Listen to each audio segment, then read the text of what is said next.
The crystal vase hit the wall and shattered. Tiny glass pieces went everywhere across the fancy penthouse floor.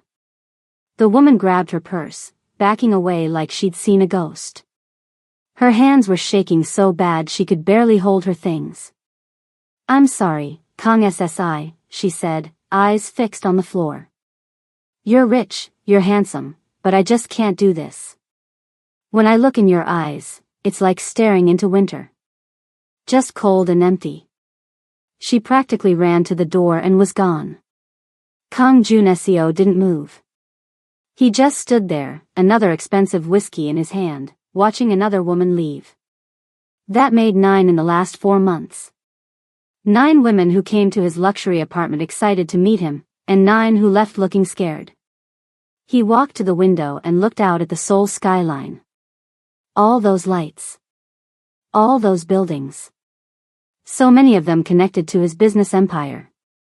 And here he was, 34 years old, with everything money could buy and completely alone. Again. I know, you're wondering what could possibly make 9 different women run from one of Seoul's most eligible bachelors. But we move forward. If you're new here, I share stories that'll make your jaw drop. So do me a quick favor, smash that subscribe button and let me know in the comments where you're watching from. Trust me, you'll want to stick around for this one. Juneseo's phone rang. He looked at the screen and sighed. Park Sung-ho, his right-hand man. "Chairman, the Busan shipment has a problem. The port officials are asking questions. And the Japanese investors moved the meeting to tomorrow." "There. Handle it," Juneseo said, ending the call. He poured himself another drink. The organization could survive one night without him. Right now, he couldn't deal with business. Not after what just happened. He thought about what all those women had said as they left. "There's something in your eyes that scares me. The way you look at me makes me feel cold inside. It's like you're looking through me, not at me. And now, like staring into winter." 3 days ago, he'd actually gone to a doctor about it. Not that he'd tell anyone that. "Physically, you're perfectly healthy, Mr. Kang," Dr. Kim had told him. "Nothing wrong with you at all." "Then why does everyone leave?" Juneseo had asked quietly. The doctor had taken off his glasses and sighed. "Some people just carry darkness differently, Mr. Kang. It's not what you say. It's what you don't say. It's not what you do. It's what you've seen." Now, standing in his bathroom, Juneseo stared at himself in the mirror. Nice suit. Good haircut. Handsome face. Nothing scary there. But his eyes, were they really so cold? Did they really show nothing? Was he really the monster everyone saw? His phone buzzed with a text. Sung-ho again. "Chairman, we found someone perfect for the Hanam-dong estate position. Something tells me she's different." Juneseo put down his phone. Different wouldn't matter. Different would still see the winter and run. They all did, eventually. Juneseo sat behind his massive desk in Kang Tower, the tallest building in Gangnam. Floor-to-ceiling windows showed off Seoul's business district, but he wasn't looking at the view. His attention was fixed on the parade of people coming through his door. For the past 2 hours, he'd been interviewing staff for his new mansion in Hanam-dong. The historic property had 27 rooms and needed a full household team. So far, it wasn't going well. "Next," he said after dismissing a chef who couldn't stop his hands from shaking. Sung-ho, standing by the door, checked his tablet. 7 more applicants, Chairman. Juneseo nodded, face blank. Each interview followed the same pattern. They'd walk in confident, meet his eyes, and something would change. Their voices would get quieter. They'd look at the floor instead of at him. By the end, they just wanted to escape. A housekeeper nearly dropped her folder when he asked about her experience. A gardener stuttered so badly Juneseo could barely understand him. A driver with military experience actually took a step back when Juneseo stood up to shake his hand. This is pointless, Jun Seo said, loosening his tie. Nobody will last a week. One more before we break for lunch, Sung Ho insisted. The American. Jun Seo raised an eyebrow. American? Before Sung Ho could answer, the door opened. Azira Thorne walked in like she owned the building. She wore a simple black blazer and pants, nothing flashy, but they fit her perfectly. Her natural hair was styled in neat twists, and she carried a leather portfolio instead of the manila folders everyone else had brought. But it was her eyes that caught Jun Seo's attention. They met his directly, without hesitation. Mr. Kong, she said, crossing the room with steady steps. Thank you for seeing me. I'm Azira Thorne. Her handshake was firm. Not aggressive, not timid. Just confident. Sit, Jun Seo said, more a command than an invitation. She did, placing her portfolio on her lap, back straight but relaxed. No nervous fidgeting. Your resume, Sung Ho said, is impressive but unusual. You've worked for the Harrington family in New York, the Westbrooks in D.C., and the Changs in Singapore. Yes, she replied simply. All very wealthy families, Jun Seo noted, watching her carefully. All very demanding families, she corrected with a slight smile. There's often overlap.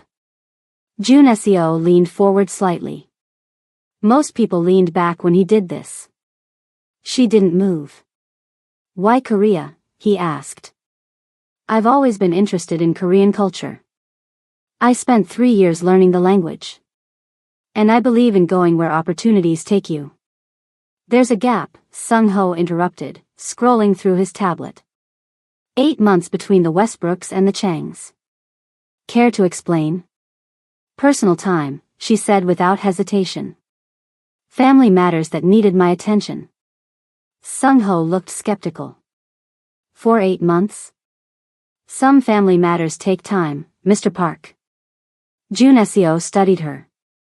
Most people would be nervous explaining a gap to potential employers. She seemed completely unbothered. The position requires discretion, Jun Seo said. I have business associates visit regularly. Conversations happen that shouldn't leave the property. I understand confidentiality, Mr. Kong. I've worked for people who value their privacy. And what about security protocols? Background checks on your friends? Limited phone usage?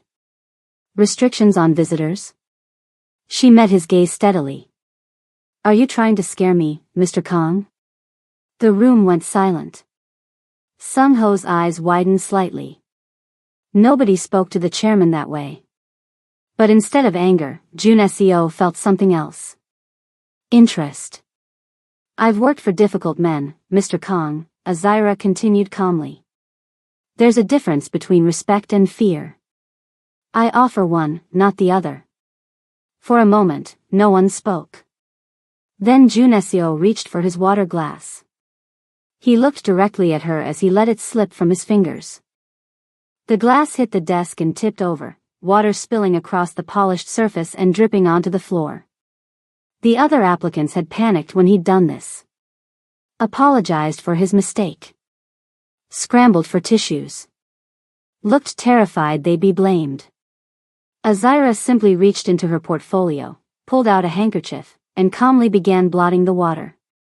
To answer your earlier question, she said as she cleaned, I'm fine with security protocols. My social life isn't particularly exciting, and I value my privacy as well. Though I hope your water dropping test isn't a regular occurrence. She glanced up at him, and there was something almost like amusement in her eyes. And for the first time in what felt like years, Jun Seo felt the corner of his mouth twitch upward. Not quite a smile. But close. When can you start? He asked. I'm available immediately, she replied, folding the damp handkerchief neatly. Tomorrow, then. Sung Ho will handle the details. She nodded, gathering her things. Thank you for the opportunity, Mr. Kong. As she walked to the door, Jun Seo noticed something else unusual. Her posture hadn't changed from when she entered.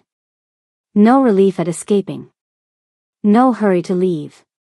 Just the same steady confidence. When the door closed behind her, Sung-ho turned to him. "Chairman, shouldn't we complete the interviews?" "No need. She'll do. But we know almost nothing about her." "Then find out," Jun Seo said, looking at the space where she had been. "Run a complete background check. Find out what's in those missing 8 months." Sung-ho nodded, already typing on his tablet. "Already on it, Chairman." "But there's something else. Her previous employer in New York? Mr. Harrington? He was found dead 3 weeks after she left." Jun Seo turned, his almost smile fading completely. "What?" Azira stood outside her temporary studio apartment, one small suitcase beside her. Rain drizzled from a gray Seoul sky as she waited for the car that would take her to her new job.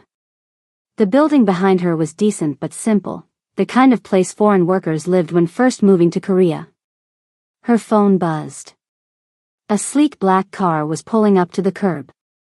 The driver got out, bowed slightly. "Miss Thorne? I'm here to take you to the Hanam-dong residence." 20 minutes later, the car passed through massive iron gates and rolled up a long driveway lined with perfectly trimmed trees. Azira tried not to look impressed, but it was hard not to be. The mansion was huge, a beautiful mix of traditional Korean architecture and modern luxury. Stone walls, curved tile roofs, and massive windows that reflected the cloudy sky. "Wow," she whispered to herself. The driver heard her. The chairman's newest property. One of the oldest estates in Hanam-dong. They say it was once owned by royalty. Azira nodded. From a tiny apartment to a palace in less than half an hour. Talk about a change. Inside, Mrs. Kim, the housekeeper, was waiting. She was a small woman in her 50s with a perpetually nervous expression. "I will show you around," she said in careful English before switching to Korean. "The chairman is very particular about how things are done." The tour took nearly an hour. 27 rooms filled with expensive furniture, antiques, and art. Everything was perfect, too perfect. Like a museum no one actually lived in. "These are the other staff," Mrs. Kim said as they entered the kitchen. The chef bowed silently. The gardener nodded from where he sat drinking tea. The security guard gave a quick nod. None of them smiled. None of them made eye contact for more than a second. "The chairman, does he live here full-time?" Azira asked. Mrs. Kim's eyes widened slightly. "He comes and goes. Sometimes stays for days. Sometimes just for hours. We always must be ready." "And when will he arrive today?" "Late. Business in Gangnam. Always business." Mrs. Kim's voice dropped to a whisper. "When he is here, it's best to be invisible. Do your work. Don't speak unless spoken to." Azira nodded but said nothing. The house felt like it was holding its breath. Waiting. "This is your room," Mrs. Kim said, opening a door on the second floor. It was simple but elegant. A full-sized bed with crisp white sheets. A small desk. A private bathroom. Far nicer than her apartment.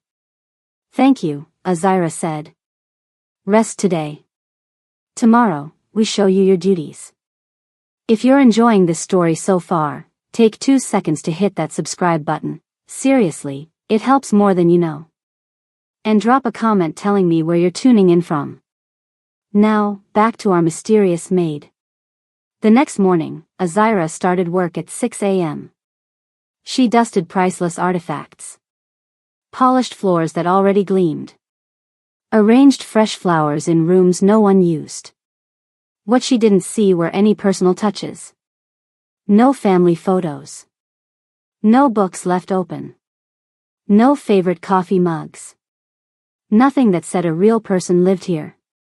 At 11 a.m., she noticed the security cameras. Small, discreet, but everywhere. In that moment, she felt eyes on her. Someone watching. In his office at Kong Tower, Junesio sat at his desk, a small monitor to his right showing security feeds from the mansion. His eyes kept drifting to the image of Azira moving through the house. There was something about the way she carried herself. No rushed movements. No nervous glances. Just calm efficiency. The Tokyo partners are waiting, Chairman, Sung-ho reminded him. Junesio switched off the monitor and straightened his tie. 4 men in expensive suits stood when he entered the conference room. Yamamoto-san, Junesio bowed slightly. Thank you for coming all this way. The meeting was tense. The Japanese partners wanted more control of the shipping routes. Junesio refused to give it. The Busan situation is nearly resolved, he said coolly. My people are handling it. 3 dock workers dead is not handled, Yamamoto countered. Those responsible have been dealt with, Junesio's voice was ice. It won't happen again. After they left, Sung-ho handed him a folder. The background check on Azira Thorne. Junesio flipped through it. And the 8-month gap? Still looking. She's careful about her digital footprint. As for Harrington's death, police ruled it a heart attack. Nothing suspicious. Junesio nodded, unconvinced. Keep digging. Back at the mansion, Azira worked her way through the 2nd floor. She tried a door at the end of the hall. Locked. Not that one, Mrs. Kim appeared behind her. The chairman keeps it locked always. No one goes in. Not even to clean. What's in there? Mrs. Kim shook her head. Private things. Personal things. Later, when everyone was busy with dinner preparations, Azira returned to the locked door. From her hair, she removed a small pin. A few careful movements, and the lock clicked open. The room was a study. Smaller than the others. More lived in. Books lined the walls. A worn leather chair sat beside a reading lamp. And there, on the desk, a single photograph in a simple frame. A young boy, maybe 12, standing beside an older man with the same eyes. Both serious. Neither smiling.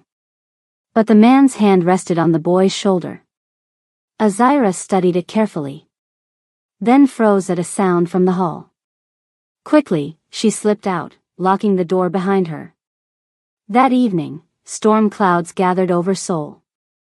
Lightning flashed across the darkening sky as rain pounded against the windows. Azira was in the library, dusting shelves of books that looked like they'd never been opened. You like Hemingway? She turned, startled. Junesio stood in the doorway, his suit jacket gone, tie loosened.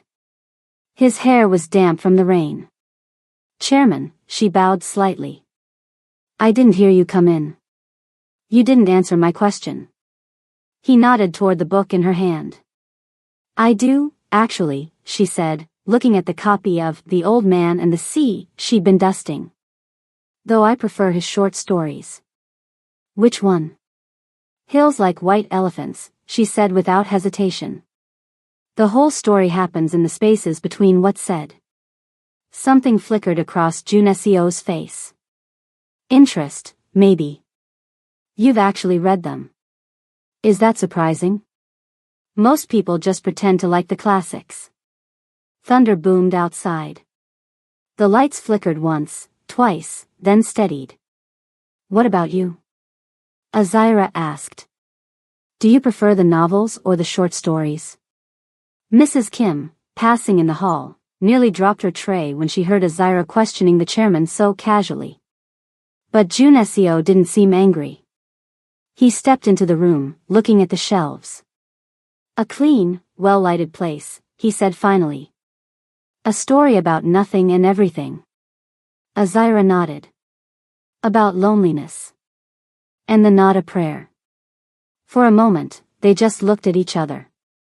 The mansion didn't feel quite so silent anymore. You should get back to work, he said, but without coldness. Yes, Chairman. She returned the book to the shelf and walked past him. Azira, he called after her. She turned. Mrs. Kim says you reorganized the linen closets. It's more efficient now. Just doing my job, sir. He nodded once, dismissing her. As she walked away, she felt his eyes on her. Not cold like winter anymore. More like early spring, still cool, but with the possibility of thaw. Later that night, in her room, Azira sat on the edge of her bed. The storm had passed. Moonlight filtered through the window. She pulled out a phone, not her regular one, but a second, slim device with encryption software. She dialed a number.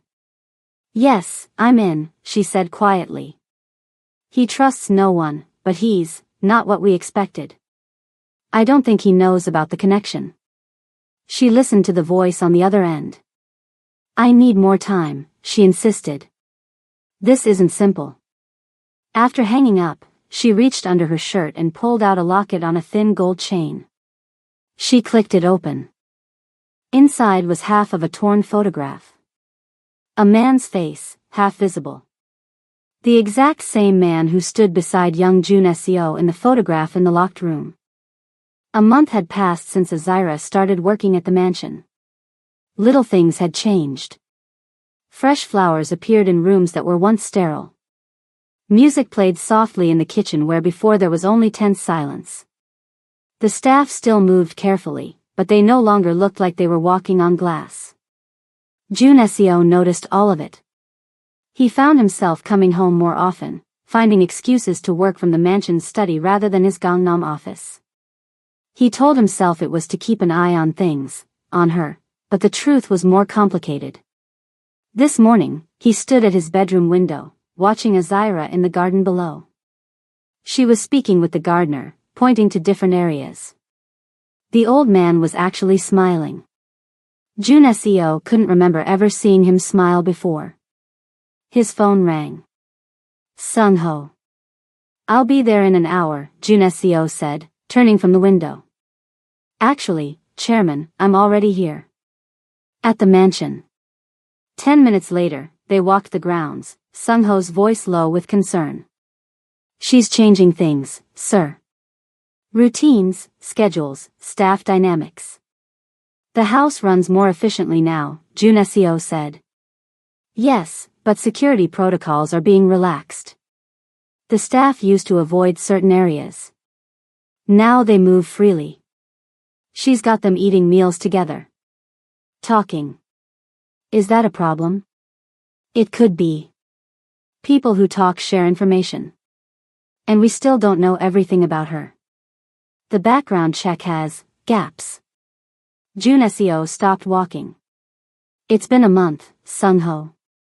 If she meant harm, wouldn't she have done something by now? Not necessarily. Some people play the long game. Sung-ho hesitated. There's something else. You're different around her. What does that mean? You talk to her.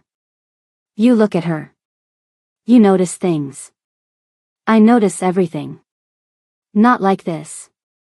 Sung-ho looked uncomfortable. It's not my place to say, but... Jun Seo's phone rang again, saving Sung-ho from finishing his thought. The screen showed a name that made Jun Seo's expression harden instantly. Choi, he answered, voice cold. This better be important. He listened, his face growing darker with each second. When? He demanded. How many men? No. No police. Send our people. Secure the warehouse first. I don't care how you do it.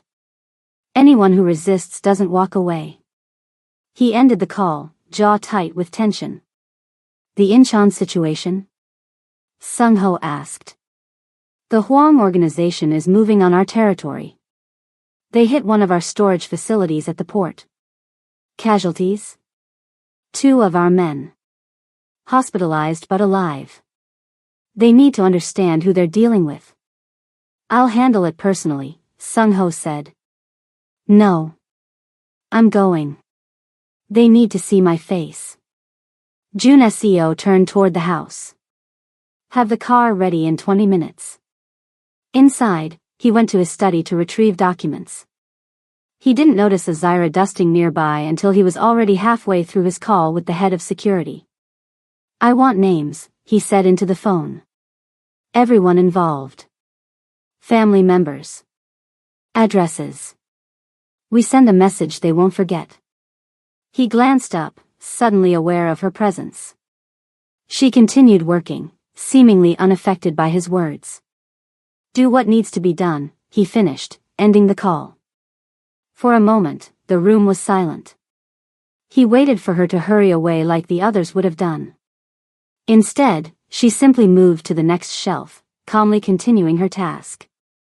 You heard that, he said. Not a question. Yes. And you have nothing to say? Azira turned to look at him. Your business is your business, Mr. Kong. I don't judge people for surviving. Her response caught him off guard. Before he could reply, his frustration got the better of him. He slammed his hand down on the desk, not seeing the small crystal paperweight until it was too late.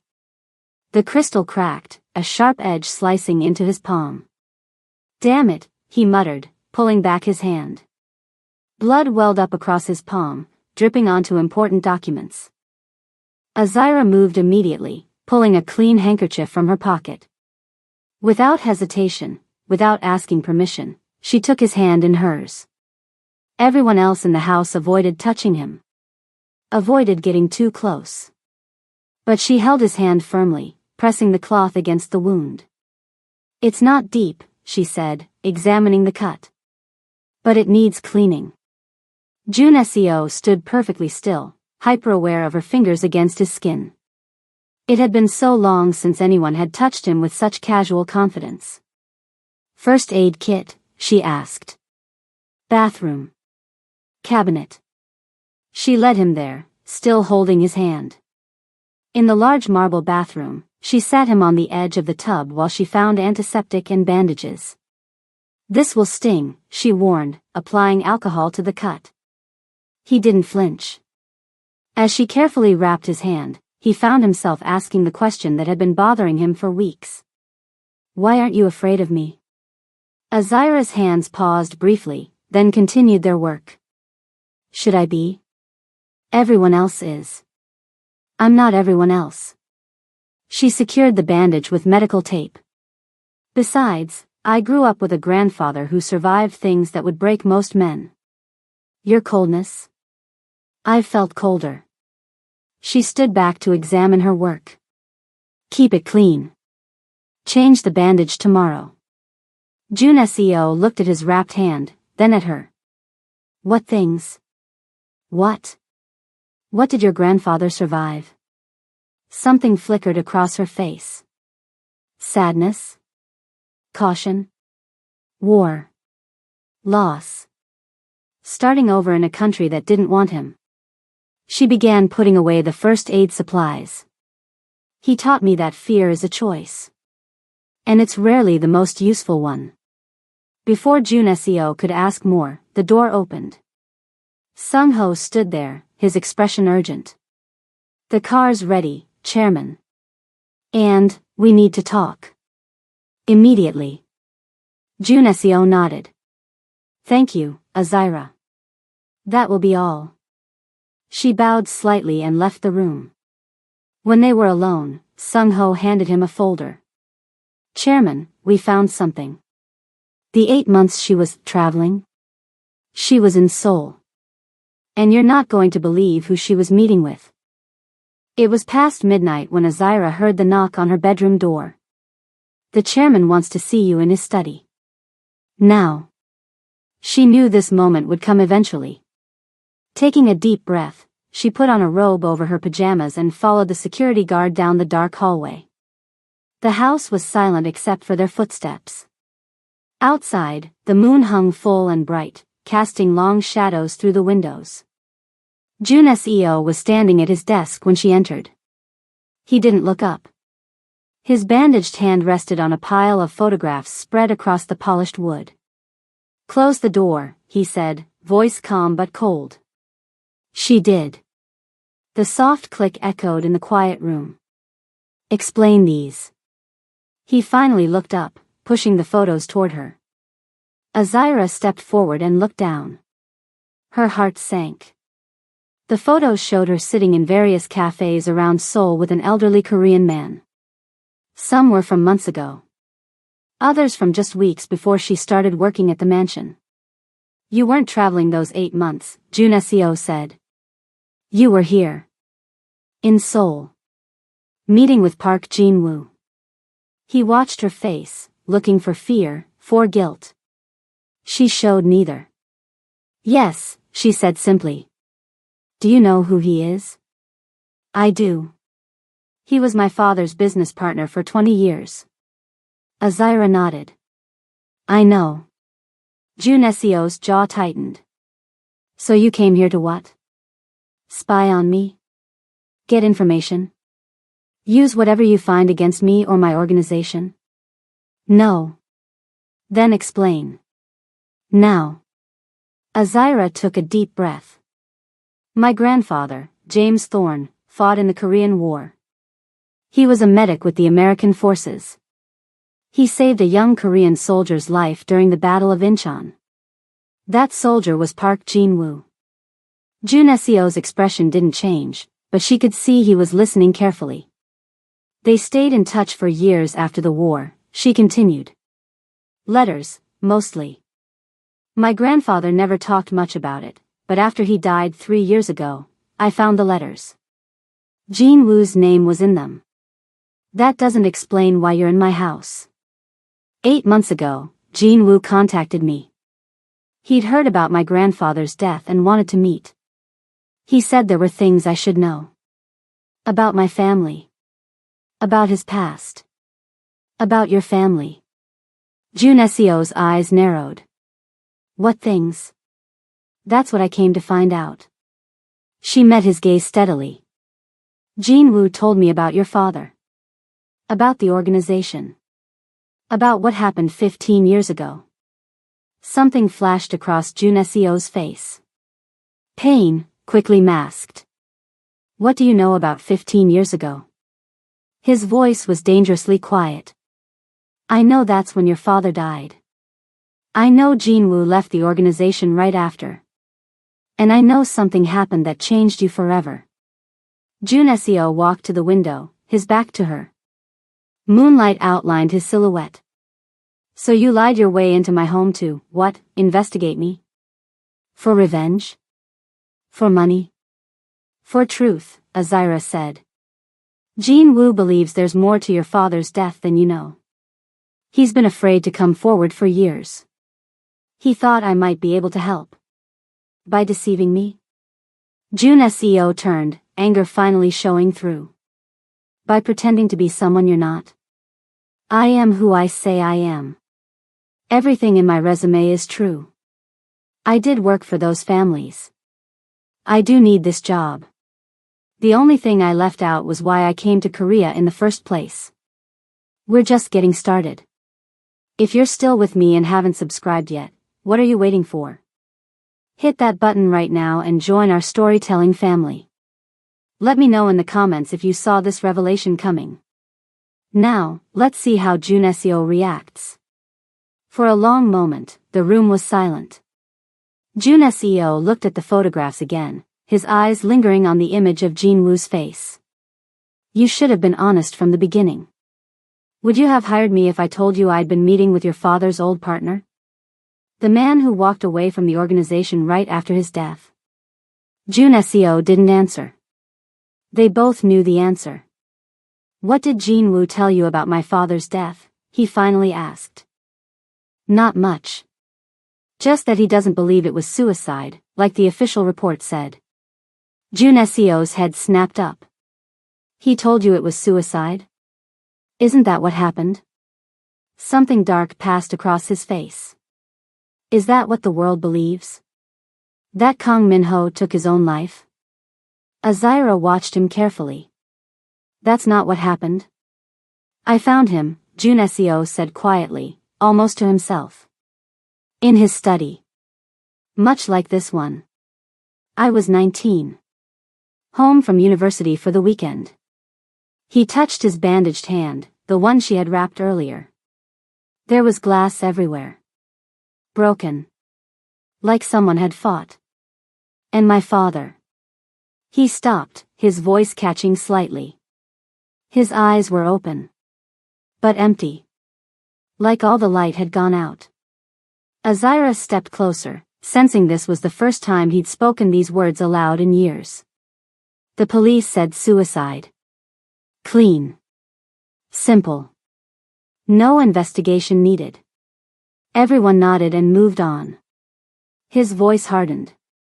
Except I knew my father. He wouldn't leave me alone like that. Not without warning. Not without a reason. You think he was murdered, Azira said quietly. I know he was. But I could never prove it. And Jinwoo, the one person who might have known something, disappeared the next day.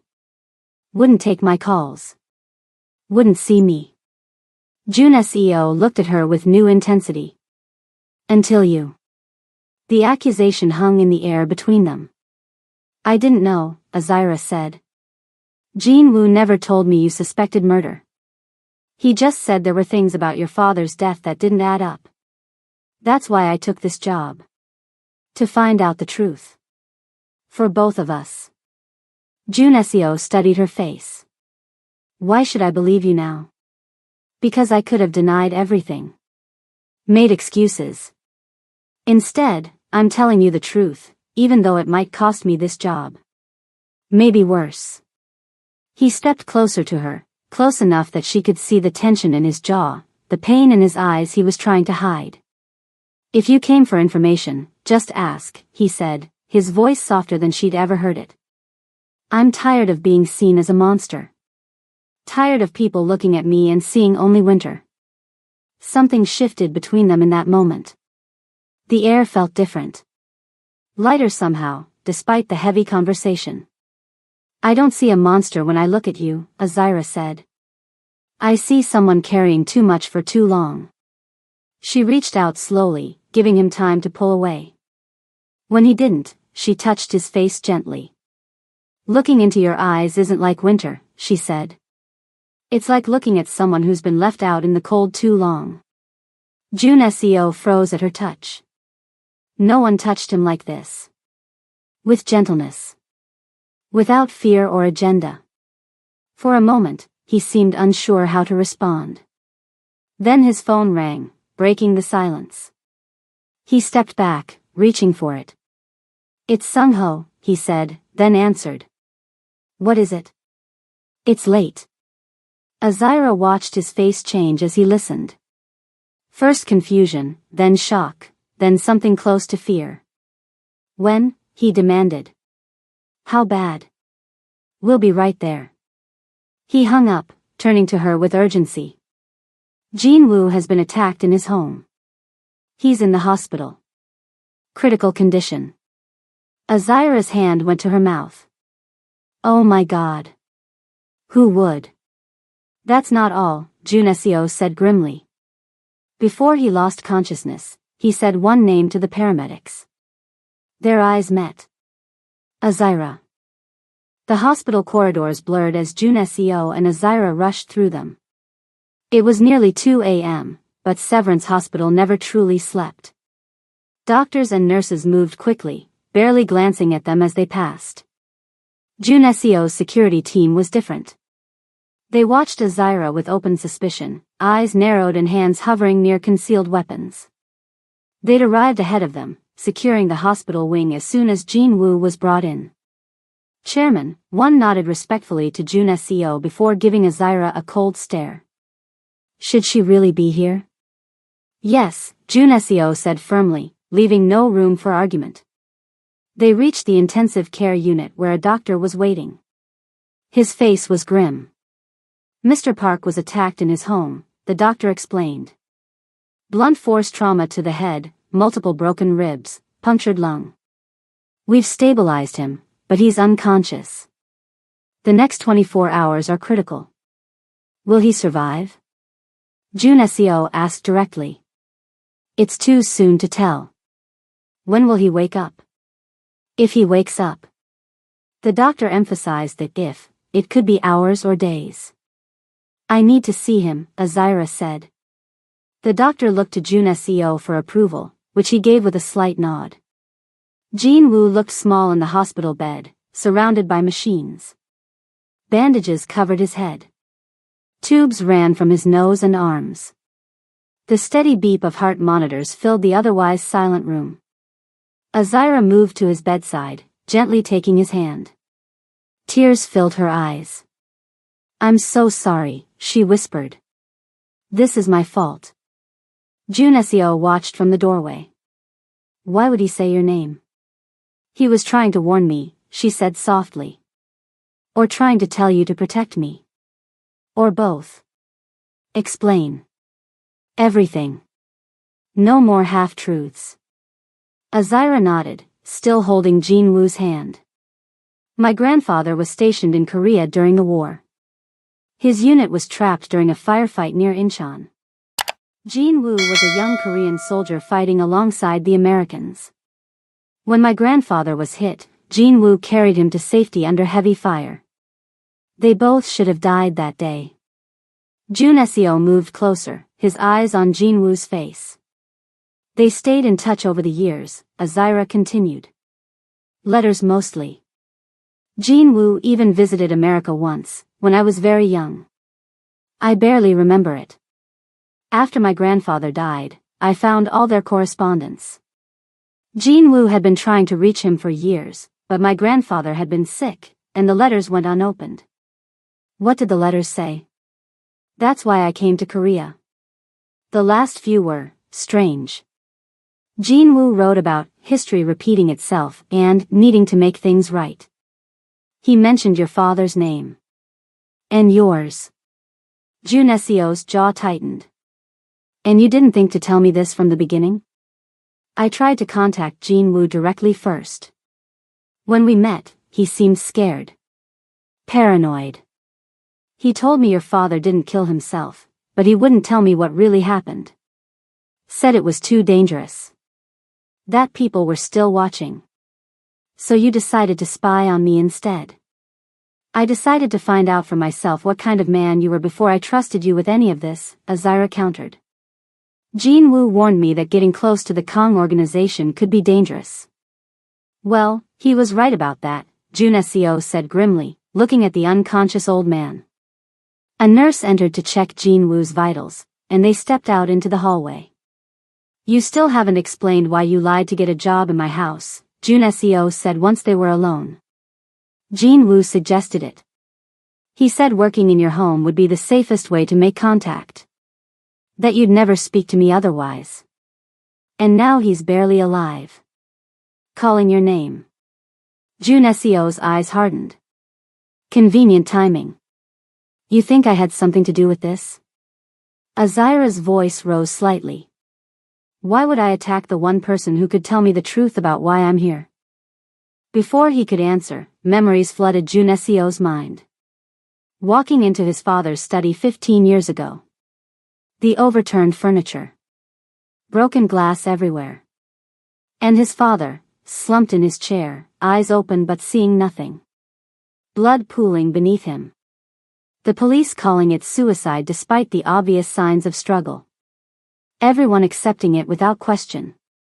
And Jin-woo, his father's closest friend and partner, disappearing the next day. Jun Seo? Azira's voice pulled him back to the present. She'd used his first name for the first time. The familiarity should have angered him. Instead, it anchored him. My father didn't kill himself, he said quietly. He was murdered. And Jin-woo knew something about it. That's why he ran. Or maybe he ran because he was afraid the same thing would happen to him, Azira suggested. The elevator doors opened, and Sung-ho hurried toward them, tablet in hand. Chairman, he bowed slightly. We got the security footage from Jin-woo's apartment building. They moved to a small waiting room where Sung-ho connected his tablet to a larger screen. The grainy footage showed 3 men entering Jin-woo's building.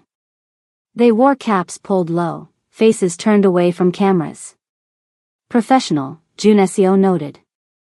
They knew where the cameras were. The footage jumped to them leaving 20 minutes later. No rush. No panic. Just calm efficiency. These aren't street thugs, Sung-ho said. This was a hit. Organized. Can you identify them? Working on it. But there's something else. Sung-ho pulled up another image. This car was parked outside Jin Woo's building for 3 days before the attack. We traced the license plate. The screen showed a black sedan.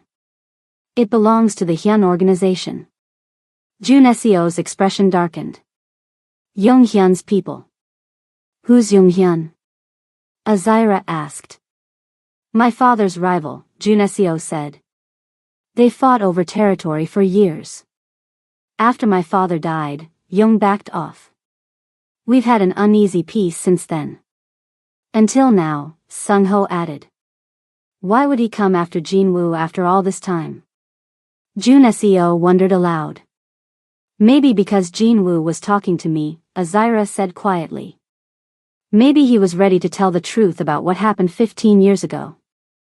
Jun Seo turned to her, studying her face. The moment of decision had come. Either he trusted her, or he didn't. Either she was somehow involved in all this, or she was caught in the same web he was. If you're lying to me. He began. I'm not. Azira reached into her pocket and pulled out her phone, holding it out to him. Here. My phone. The password is 7294. My email password is the same. My second phone is in my room, taped under the bedside table. The key to my apartment is in my wallet. Take it all. Check everything. Her directness surprised him. I came here for answers about my family's past, she continued, her voice steady. I stayed because I saw something in you no one else seems to see. And what's that? He asked quietly. Pain, she said simply. The kind that doesn't heal because you never let anyone close enough to see it. For a moment, the hospital seemed to fade away. It was just the two of them, standing in the harsh fluorescent light, a decision hanging between them. Jun Seo reached out, but instead of taking the phone, he gently pushed her hand back.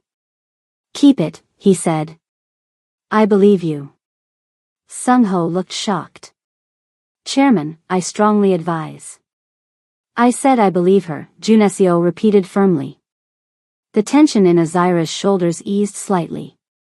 Thank you. One of the security guards approached urgently. Sir, we have movement outside. 2 cars just pulled up. For men watching the main entrance. Sung-ho checked the security feed on his tablet. His face paled. Chairman, those are Hyun's men. Jun Seo moved to the window, carefully looking down at the street below. His jaw tightened as he recognized one of the men standing beside a black sedan. They're not here for Jin Woo, he said grimly, turning back to Azira. They're here for both of us.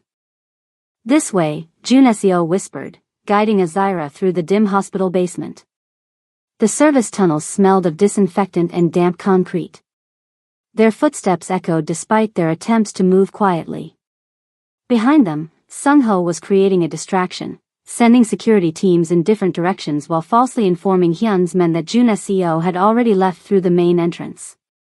Where are we going? Azira asked, staying close behind him. Somewhere they won't look.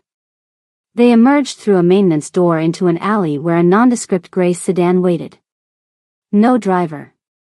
Nothing fancy that would draw attention. Get in, Jun Seo said, opening the passenger door for her before sliding into the driver's seat. As they pulled away from the hospital, Azira glanced back. Will Jin Woo be safe? Sung-ho's leaving 2 men to watch him. But I don't think he's their target anymore. Then what do they want? Jun Seo's hands tightened on the steering wheel. To finish what they started 15 years ago. They drove in tense silence through Seoul's empty 3 a.m. streets. Instead of heading toward Gangnam or Hanam-dong, Jun Seo took them north, into an older neighborhood with narrow streets and modest apartment buildings. "We can't go back to the mansion," he explained. "If Hyun's people found Jin-woo, they might know about you being there. All my known properties will be watched." "So where are we going?" "Somewhere off the books." 30 minutes later, they pulled into a small parking garage beneath an unremarkable apartment building in Songbukdong. Nothing about it suggested that one of Seoul's most powerful men would have any connection to the place. The apartment was on the 4th floor. Small, but clean and simply furnished. A living room with a couch and TV. A tiny kitchen. One bedroom visible through a half-open door. "No one knows about this place," Jun Seo said, locking the door behind them. "I bought it under a different name years ago. For emergencies." Azira looked around. Unlike his mansion or penthouse, this place felt lived in. Books stacked by the couch. A coffee mug in the sink. A jacket thrown over a chair. "You actually stay here," she realized. "Sometimes. When I need to be somewhere that isn't." Kang Juneseo's life. The intimacy of the space suddenly felt overwhelming. This small apartment revealed more about him than his massive mansion ever had. Juneseo removed his suit jacket and loosened his tie. Without the formal armor, he looked younger. More human. "You should rest," he said, gesturing to the bedroom. "Take the bed. I'll sleep on the couch." "I'm too wired to sleep," Azira admitted. "Me too." He moved to the kitchen, opening a cabinet. "Tea?" The normalcy of the question made her smile despite everything. "Yes, please." While the water boiled, Juneseo made several calls, speaking in quick, hushed Korean. Azira caught fragments: orders for increased security at the hospital, instructions to investigate Hyun's movements, demands for information about who else might know about Jin-woo's connection to her. When he finished, he brought 2 steaming cups to the small living room table. "My people will monitor the situation," he said, sitting across from her. "For now, we wait." Azira wrapped her hands around the warm cup. "There's something I need to show you." She pulled out her phone and opened her email, scrolling to find a specific message before handing it to him. "Jin-woo sent this 3 days ago. I haven't had a chance to really look at it yet." Juneseo took the phone. The email contained an attached document, scanned pages of what appeared to be old business records, handwritten notes, and several photographs. As he scrolled through them, his face grew increasingly tense. "These are partnership agreements," he said. "Between my father and Jung Hyun from 20 years ago. Before they became enemies." "Keep going," Azira urged. The next pages showed shipping manifests with certain items circled in red ink. Notes in the margins questioned discrepancies in the numbers. "My father was investigating something," Juneseo murmured. "Shipments that didn't match the official records." The final pages were the most disturbing, photographs of what appeared to be people being loaded into containers at the Incheon port. The images were grainy, taken from a distance, but clear enough to see what was happening. "Human trafficking," Juneseo said, his voice hollow. "Hyun was using my father's shipping business to move people." "And your father found out," Azira added softly. "These photos are dated 2 weeks before he died." Juneseo looked up, realization dawning. This is why he was killed. He discovered what Hyun was doing and was going to expose it. And now the same people are after us because Jin-woo finally shared this evidence. Juneseo set the phone down, running a hand through his hair. 15 years. For 15 years I've been looking for the truth, and it was right there all along. I know you're wondering if they'll make it out alive, and if they'll finally break down those walls between them. This story is getting intense, right? If you're enjoying the journey, please hit that subscribe button right now. It really helps the channel, and you'll never miss another story. Drop a comment letting me know where you're watching from. Now, back to our cornered couple. Outside, rain began to fall. The soft patter against the windows filled the silence as they both processed what they discovered. What happened after your father died? Azira asked quietly. Junesio's eyes remained fixed on some distant point. I was 19. Still in university. Not ready to run an organization. But I had no choice. You had to become someone else. I had to become whatever was necessary to survive. He looked at her then. The first week, 3 different factions tried to take over. 2 of my father's captains thought I was too young, too weak. They moved against me. What did you do? What I had to. His voice was flat. I learned quickly that in this world, being feared is safer than being liked. So I became someone people feared. The rain grew heavier, drumming against the windows.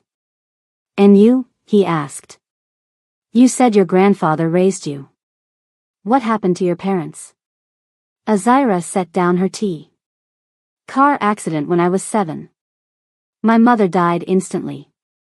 My father hung on for a few days in the hospital. I'm sorry. My grandfather took me in. He was tough. A military man through and through. Not really equipped to raise a little girl. But he tried. He taught you not to show fear, Junesio observed. He taught me that fear doesn't help anything. That you face what comes and deal with it. She smiled faintly. I wasn't an easy child. Always asking questions, always pushing boundaries. After my parents died, I got angry. Started fighting at school. My grandfather could have crushed that spirit, but instead, he channeled it. Into what? Self-reliance. Problem solving. Standing my ground. She looked at him directly. The same things you had to learn, I imagine. Just under different circumstances. I didn't choose to be feared, Junesio said softly. But I learned that fear keeps you alive. Does it? She challenged gently. Or does it just keep you alone? The question hung between them, honest in a way few people had ever been with him. Outside, thunder rumbled in the distance. The storm was getting closer. When people look at me, Junesio said after a long moment, they see the chairman. The power. The danger. No one looks past that. I do, Azira said simply. Their eyes met across the small table. Something shifted in the air between them. Why? He asked. Because I know what it's like to wear a mask so long you forget it's not your face. Azira reached across the table, slowly enough that he could pull away if he wanted to. When he didn't, she placed her hand over his. It was such a simple gesture. Skin against skin. But for someone who had been untouchable for so long, it felt monumental. Junesio looked at their joined hands, then back to her face. For once, his eyes didn't look like winter. They looked like the sky after a storm, still dark, but with the promise of clearing. The moment stretched between them, fragile and precious. Neither wanting to break it. Then his phone rang. Reluctantly, he pulled his hand away to answer it. Yes? His expression changed immediately. When? Is he stable? We'll be there. He hung up, looking at Azira with urgency. Jinwoo is awake. He's asking for both of us. Azira stood quickly. We have to go. It could be a trap, Junesio warned, already reaching for his jacket. Hyun's people could be watching the hospital, waiting for us to return. I don't care. If Jinwoo is awake, this might be our only chance to learn the whole truth. As they prepared to leave, Junesio's phone buzzed with a text. He looked at it, his face going pale. What is it? Azira asked. He showed her the screen. A message from Sung-ho. Traitor in organization. Don't trust anyone. Not even me. The hospital's loading dock was quiet at 5 a.m. A single security guard dozed in his booth while early morning deliveries waited to be processed. Jun Seo and Azira slipped through a service entrance, sticking to shadows. Stay close, Jun Seo whispered, leading the way through dim corridors. After Sungho's warning text, they'd agreed not to contact anyone. No security team. No backup. Just the two of them, trusting only each other. How do we know Jinwoo is really awake? Azira asked quietly. What if it's a trap? We don't, Jun Seo admitted. But if he is awake, we need to hear what he knows. They took the service elevator to avoid cameras in the main lobby. When the doors opened on the ICU floor, they paused, checking for signs of Hyun's men or anyone watching. The hallway was empty except for a nurse at the far end. Wait here, Jun Seo said, approaching the nurse's station. He spoke briefly with a nurse, who nodded and pointed down the hall. When he returned to Azira, his face was grim. Jinwoo is awake but weak. The nurse says he's been asking for us repeatedly. And Sungho's men? Gone. All of them. Jun Seo's jaw tightened. The nurse said they left about an hour ago. Claimed they were called away on urgent business. The traitor, Azira whispered. They moved cautiously to Jinwoo's room. The old man lay in bed, looking even smaller and more fragile than before. But his eyes were open, alert with recognition when they entered. Azira, he said, voice barely audible. Jun Seo. You came. Together. Jun Seo closed the door behind them, positioning himself where he could see both Jinwoo and the hallway through the small window. We're here, Azira said, taking Jinwoo's hand. Who did this to you? Hyun's people. Jinwoo's breathing was labored. They wanted the documents. The proof. We saw the evidence you sent, Jun Seo said, stepping closer. About my father. About the trafficking. Jinwoo nodded weakly. That's only part of it. The reason. He paused, struggling for breath. The reason I've stayed hidden all these years. The reason your father was killed. It goes deeper. Tell us, Azira urged gently. Jinwoo looked between them, something like wonder in his tired eyes. You two. Together. Just as it should be. Jun Seo frowned. What do you mean? Your father, Jinwoo said, turning to Jun Seo, and her grandfather. They were blood brothers. The words hung in the air. Azira's hand tightened around Jinwoo's. That's not possible, Jun Seo said. My father was Korean. Her grandfather was American. Half-brothers, Jinwoo clarified. Same mother. Different fathers. During the war, many Korean women had relationships with American soldiers. Some by choice. Some. He trailed off. My grandfather never mentioned having a Korean half-brother, Azira said. He didn't know. Not until much later. Jinwoo's voice grew stronger with urgency. Your grandmother, Jun Seo, she was pregnant when the American soldier left. She later married a Korean man who raised your father as his own. The truth was hidden to protect everyone. So my grandfather and Jun Seo's father were half-brothers, Azira said slowly. Which makes us distant cousins, Jinwoo confirmed. Family. Jun Seo stepped back, struggling to process this revelation. Why keep this secret? Why would my father never tell me? Because it was dangerous, Jinwoo said. When your father discovered what Hyun was doing with the shipping containers, he reached out to James, Azira's grandfather. They had reconnected years earlier, after learning they were brothers. James had connections in American law enforcement. Together, they were gathering evidence to bring down Hyun's trafficking operation. And that's why my father was killed, Jun Seo said, the pieces finally fitting together. Yes. Hyun discovered their plan. He murdered your father and tried to eliminate all evidence of the family connection. He feared American involvement, international attention. But why target us now? Azira asked. After 15 years? Because the evidence still exists, Jinwoo said. All of it.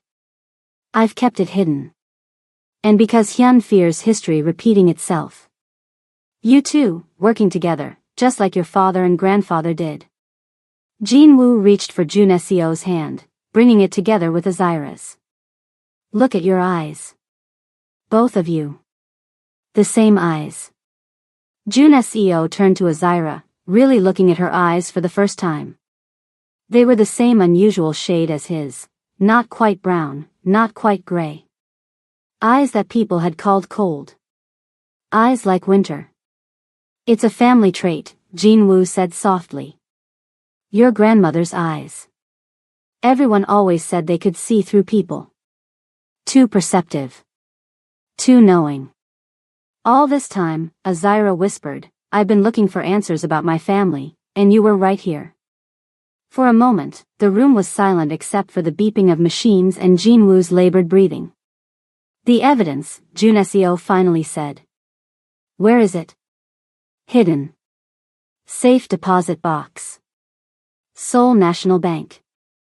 Jinwoo fumbled weakly with the hospital gown, pulling out a key on a chain around his neck. Everything you need. Enough to destroy Hyun.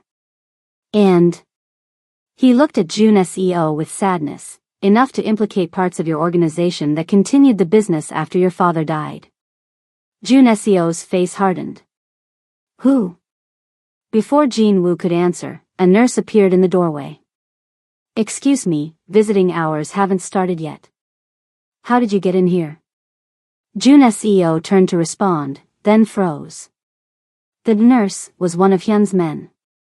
He'd seen him outside the hospital earlier. Get down. Juneseo shouted, lunging toward Azira just as the man pulled a gun from his pocket. The first shot went wide, shattering a water pitcher. Juneseo tackled Azira to the floor as a second bullet thudded into the wall above them. Alarms began blaring as real hospital staff responded to the gunshots. The fake nurse cursed, backing into the hallway as people began shouting.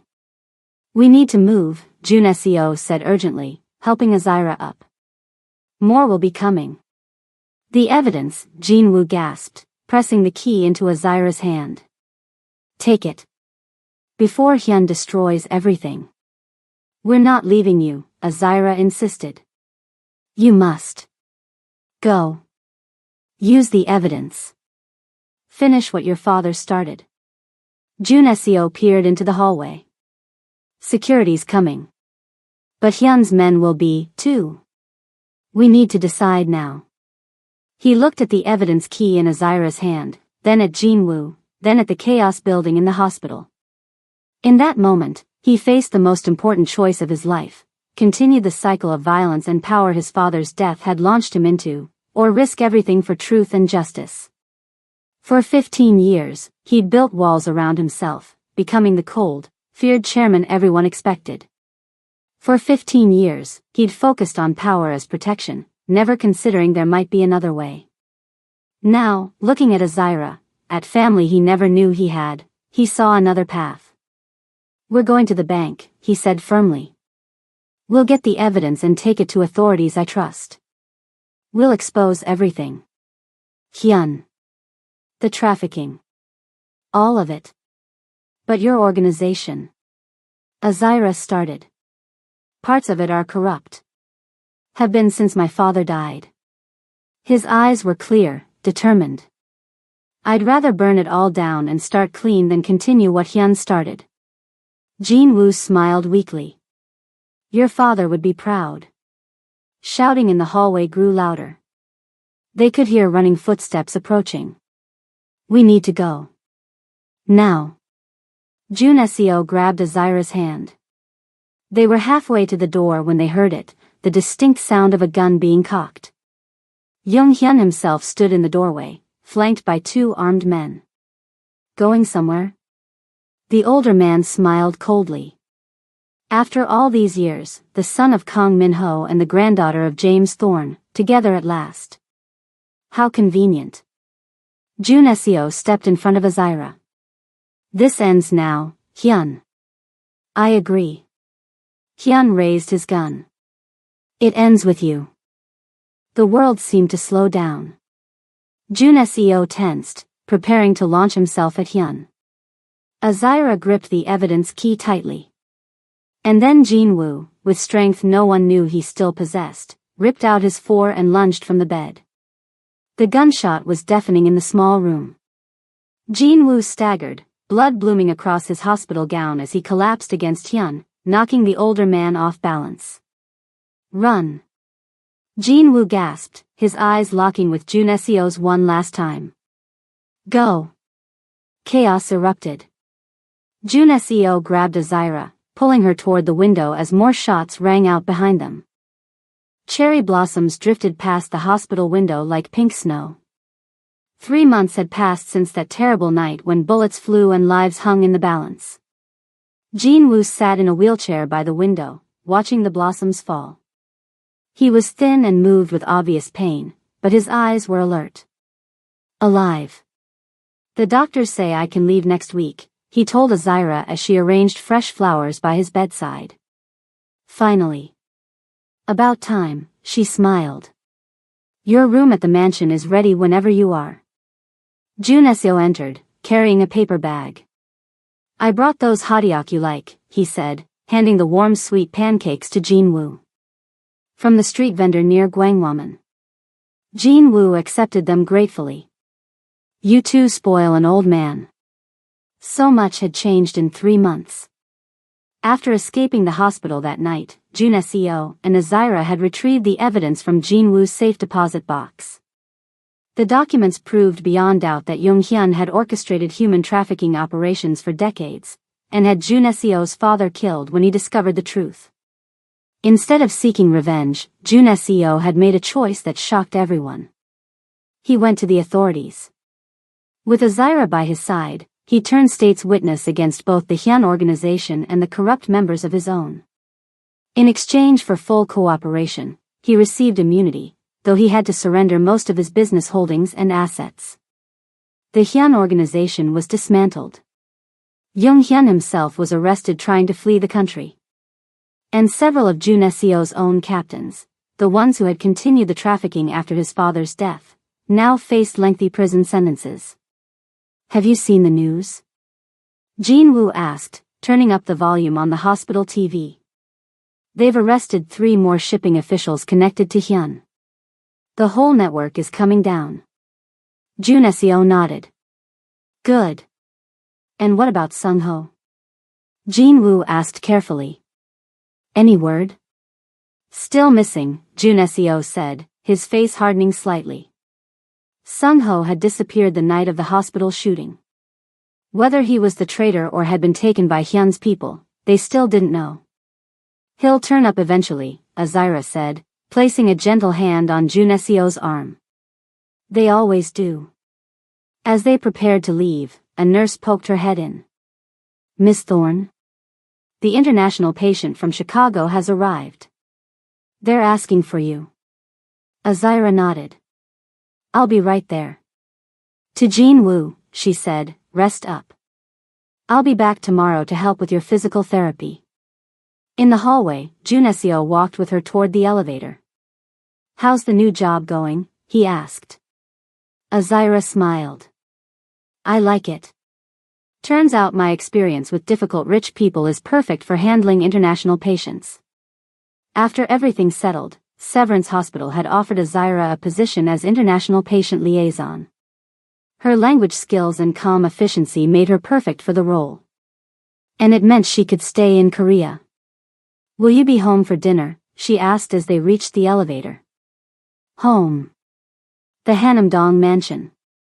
It was the one asset Jun Seo had managed to keep, mainly because he'd immediately donated it to be converted into a recovery center for trafficking victims. Construction would begin next month. Until then, the 3 of them lived there together, Jun Seo, Azira, and soon Jinwoo. I'll be there, Jun Seo promised. I have one more meeting with the lawyers, then I'm free. Don't forget we're hosting the foundation board tomorrow, she reminded him. They want to finalize the plans for the East Wing renovation. He nodded. I'll be ready. They parted with a simple touch of hands, a small gesture that meant everything between them. That evening, as the sun set over Seoul, Juneo and Azira walked through the mansion gardens. Spring had transformed the space, bringing color and life to what had been dormant all winter. It's hard to believe how much has changed, Azira said, looking up at the mansion. 3 months ago, this place felt like a museum. Cold. Empty. And now? Now it feels like it has a purpose. Like it's waking up. They stopped by a small pond where koi fish swam lazily. The evening air was cool but pleasant. Do you ever regret it? Azira asked. Giving up your empire? All that power? Juneo considered the question. Sometimes I miss the simplicity, he admitted. Knowing exactly who I was and what was expected of me. Being the chairman was straightforward. And now? Now I'm figuring it out day by day. Building something new. He turned to face her. Something better. Something that doesn't require winter to survive. Azira studied his face in the fading light. Gently, she reached up and touched his cheek. 3 months ago, such a gesture would have been unthinkable. Now it felt like the most natural thing in the world. Your eyes aren't winter anymore, she said softly. They're early spring. Still cool, but with the promise of warmth. He covered her hand with his own, turning his face slightly to press a kiss against her palm. Their relationship had evolved slowly, carefully. First as reluctant allies, then as family discovering their shared history, and finally as something deeper. Something neither had expected to find. I never thought I'd stay in Korea, Azira said as they resumed walking. Now I can't imagine being anywhere else. Even with a cousin who used to be a mafia boss. She laughed. Especially with him. They reached the mansion's main entrance. Inside, the grand hall had been transformed. Where once there were only expensive art pieces and impersonal decorations, now family photos lined the walls. The centerpiece was a restored photograph of 2 young men in military uniforms, one Korean, one American, arms around each other's shoulders. Juneo's father and Azira's grandfather. Brothers separated by war and circumstance, but connected by blood.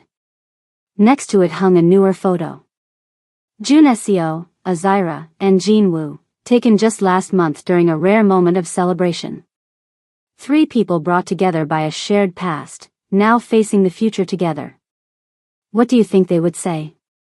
Juneo asked, looking at the old photograph. If they could see us now? Azira slipped her hand into his. I think they'd be proud. I think they'd say we finished what they started. As the last light of day faded, they stood together in the no longer silent mansion, hands intertwined, the winter finally giving way to spring. And that's how a man feared by everyone found the one person who could see past his winter. It wasn't romance that saved him, it was finding family, finding truth, and choosing to be more than his past. If this story touched you, please hit that subscribe button right now. I share stories like this every week, and I'd love for you to join our storytelling family. Let me know in the comments where you're watching from and what you thought of Juneo and Azira's journey. Until next time, remember that even the coldest winter eventually gives way to spring.